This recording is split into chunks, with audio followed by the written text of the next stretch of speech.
بسم اللہ الرحمن الرحیم. السلام علیکم. میں نے اس کلپ سے پہلے سورہ نحل کی آیت نمبر 90 پیش کی تھی، جو میں نے کہا تھا کہ وہ قرآن کی سب سے مشہور آیت ہے، کیونکہ وہ ہر جمعے پہ ساری دنیا میں جو سیکنڈ خطبہ اس میں پڑھی جاتی ہے یاد دہانی کے طور پہ.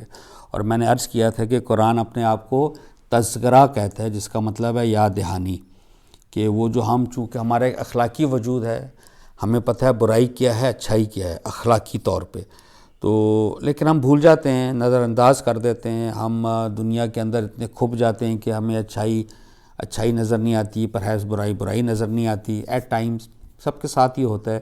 تو جب آپ قرآن پڑھتے ہیں، یہ توقع کی جاتی ہے کہ آپ اپنی لینگویج میں پڑھیں گے، سمجھ کے، بغیر سمجھے نہیں. یعنی عربی پڑھ لیجئے، ترجمہ ضرور پڑھیے. تو جب آپ پڑھیں گے، مثلا آپ اس سورہ نحل کی اس آیت نمبر 90 پہ آئیں گے، تو اس میں اللہ نے کہا ہے کہ میں نے 3 چیزوں کا حکم دیا ہے. میں نے بتایا تھا عدل کا، احسان کا اور رشتہ داروں پہ خرچنے کا. اور 3 چیزوں سے روکا ہے، حکم دیا ہے، فحاشی سے، گناہ اور سرکشی. تو اس آیت کے اینڈ پہ ہے کہ یہ میں نصیحت اس لیے کروں تاکہ تمہیں یاد دہانی ہو. یاد دہانی کا کیا مطلب ہے؟ جو پہلے سے آپ کو پتہ ہے کسی چیز کا، کیونکہ وہ اخلاقی وجود ہمارے اندر ہے. یا میرے پاس، میں نے یہ کلپ اپنے یوٹیوب میں کیا ہوا ہے عہد الست کے بیسس پہ، ہمیں یہ یاد دہانی ہوتی ہے. اس پر بھی دوبارہ کبھی بات کر لیں گے انشاءاللہ. یہ جو سورہ نحل کی بڑی مختصر ایک آیت میں پورا اخلاقی وجود انسان کا یاد دہانی کے طور پہ اللہ نے پیش کیا ہے. اس کی جو ڈیٹیل وہ اس کی اگلی سورہ میں، سورہ نمبر 17 میں، جو بڑی مشہور بنی اسرائیل سورہ بنی اسرائیل میں اللہ نے تفصیلاً ذکر کر دیا ہے.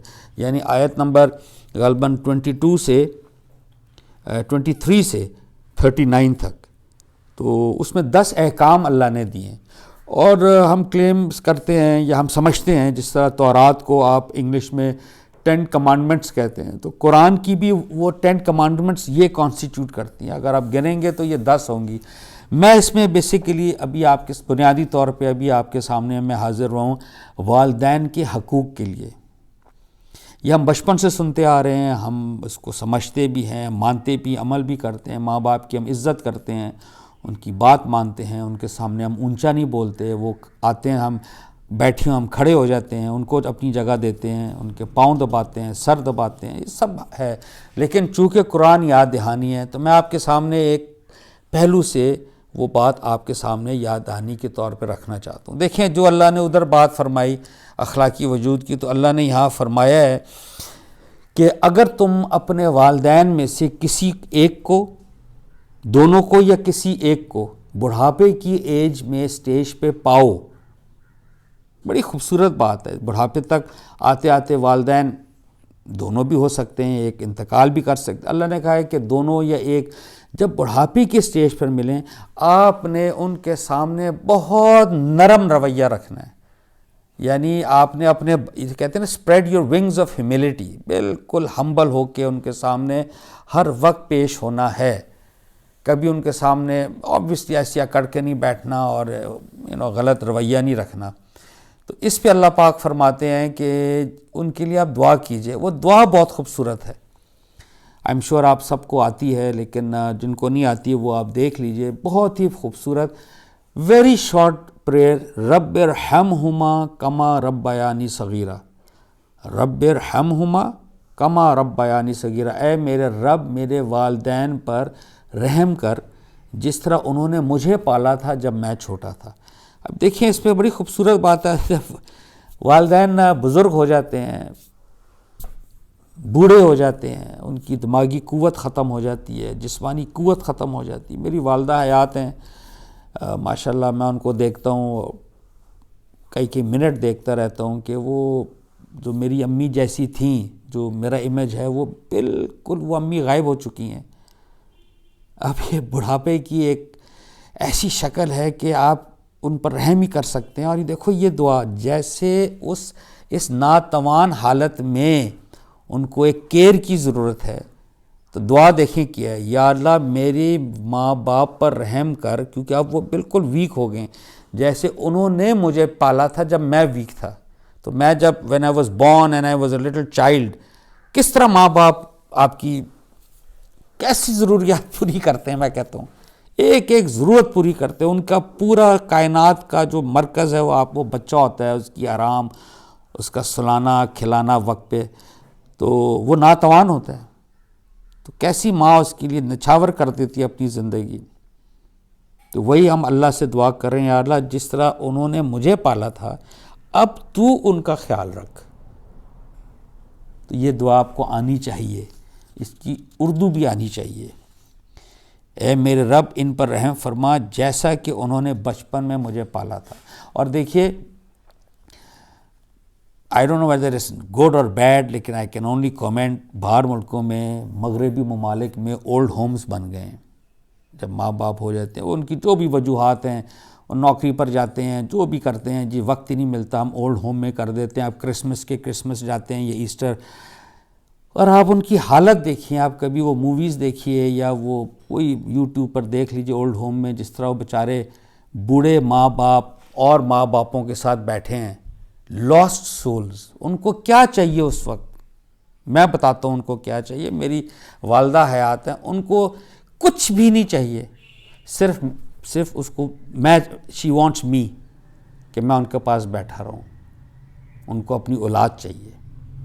آپ میں سے جو آپ کے گھر میں جس کے بوڑھے والدین ہیں یا بوڑھے ہو رہے ہیں، ضرور ان کا خیال رکھیے، ضرور ان کے پاس بیٹھیے، ان کا ہاتھ پکڑ کے بیٹھیے. یہ دیکھیں ہاتھ ہے نا، holder or his hand, your father's or mother's hand, بس ان کو یہی ٹچ چاہیے. They don't want any wealth. ان کو کوئی دولت، کوئی ہونڈا ایکارڈ، کوئی کچھ نہیں چاہیے. ان کو بیسکس چاہیے، جیسے ایک بچے کو بیسکس چاہیے ہوتی نا، ماں کی توجہ. ماں نہیں دیکھتی بچہ کیسے روتا ہے. بس والدین وہ بیچارے بول نہیں سکتے، بوڑھے ہیں، اس لیے اللہ نے اس کو کہہ دیا. یہ اخلاقیات کی سب سے پہلی چیز ہے حقوق العباد میں. دیکھیں دو حقوق ہیں، جیسے میں یہ ہر انسان شعور کی آنکھ کھولے گا، شعوری آنکھ، انٹلیکچول آنکھ، دی آئی of the intellect. He or she should find two realities of life. God, existence of God, hence the rights of God Almighty, and fellow human beings around you, hence the rights of fellow human beings. حقوق اللہ، حقوق العباد. اللہ نے حقوق اللہ سب سے پہلے کہہ دیے. سب سے پہلا بڑا حق اس کائنات میں ایک اللہ کی پوجا ہے، ایک اللہ، وحدانیت، توحید، ایک اللہ کو کوئی شرک نہیں کرنا. یہ اللہ کا سب سے بڑا حق ہے، اللہ نے ذکر کر دیا. اس کے بعد فوراً اللہ نے کہا ہے والدین. It starts from our parents. یہ پیرنٹس، دین آر سبلنگس، بہن بھائی، whatever it goes down like that. تو اللہ کے ساتھ کسی دوسرے معبود کو شریک نہ کر کہ تو سزاوار، مذمت اور دھتکارا ہو کر رہ جائے، دھتکارا ہو کر رہ جائے. شک مت کیجیے. ساتھ ہی کہا تیرے رب کا فیصلہ یہ ہے کہ اس کے سوا کسی اور کو بندگی نہ کرو اور ماں باپ کے ساتھ نہایت اچھا سلوک کرو. اگر وہ تمہارے سامنے بڑھاپے کو پہنچ جائیں، ان میں سے ایک یا دونوں، تو نہ ان کو اف کہو اور نہ ان کو جھڑکو، اور ان سے شریفانہ بات کہو، اور ان کے ساتھ ان کے لیے رحم دلانہ اطاعت کے ساتھ بازو جھکائے رکھو. بڑے نرمی کے ساتھ بات کرنی ہے. کرتے رہو اور دعا کرتے رہو کہ اے میرے رب ان پر رحم فرما جیسے کہ انہوں نے بچپن میں مجھے پالا تھا.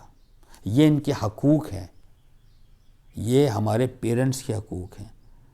ٹھیک ہے، تو اللہ ہمیں ان کی خدمت کرنے کی توفیق دے. جن کے والدین، اب میں آپ کو ایک اور بات بتا دوں، جن کے والدین حیات ہیں، زندہ ہیں، یہ اللہ کا فیصلہ ہے کہ ان کے ساتھ ہم نے اچھی طرح بات کرنی ہے اور پیش آنا ہے اور ان کے لیے دعا کرنی ہے. جو والدین جن کے فوت ہو چکے ہیں، نہ ماں زندہ ہے نہ باپ، تو آپ کے لیے ضروری ہے کہ ان کے حق میں یہ دعا کرتے رہیں، رب ارحمہما کما ربیانی صغیرا. ان کا حق ہے. اور جو ان کے دوست تھے، دوست احباب، یا آپ کے تایا چچا یا آپ کے ماموں پھوپھی یا خالہ، جو ان کے ساتھ حسن سلوک کیجیے. یہ بھی اللہ کا تقاضا ہے. تو اللہ تعالیٰ ہمیں اس کی توفیق عطا فرمائے اور ہمارے والدین پر رحم کرے جس طرح کہ انہوں نے ہمیں پالا جب ہم چھوٹے تھے. آمین. السلام علیکم.